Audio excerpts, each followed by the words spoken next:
Bonjour, c'est un plaisir de vous retrouver pour le message spirituel du jour du 26 mai 2021.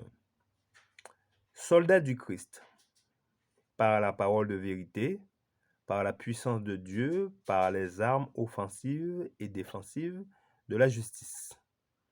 L'Église du Christ peut être à juste titre comparée à une armée.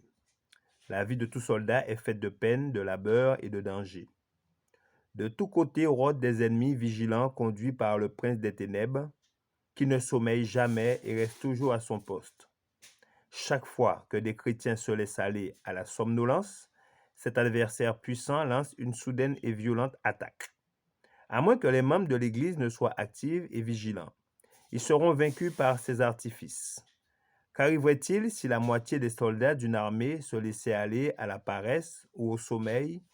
Au lieu d'être sous leur garde, la défaite, la captivité ou la mort en résulterait. Ceux qui échapperaient à l'ennemi seraient-ils récompensés? Nullement. Ils passeraient rapidement devant le peloton d'exécution. Et si l'Église du Christ est insouciante et infidèle, des conséquences encore plus terribles sont à redouter.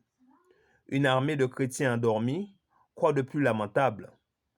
Le maître demande des ouvriers évangéliques qui répondra: ceux qui entrent dans une armée ne sont pas tous destinés à devenir généraux, capitaines, sergents ou même caporaux.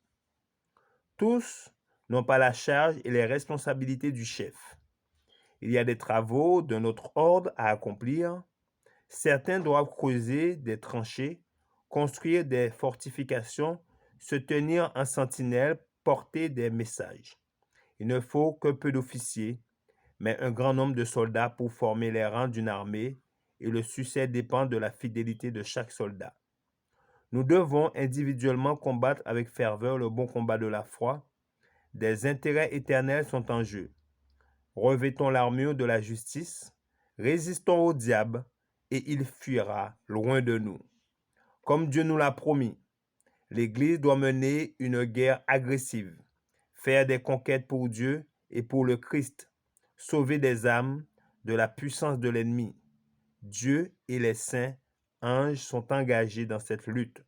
Soyons agréables à celui qui nous a appelés à être ses soldats. Merci de votre attention. C'était le message spirituel du jour du 26 mai 2021.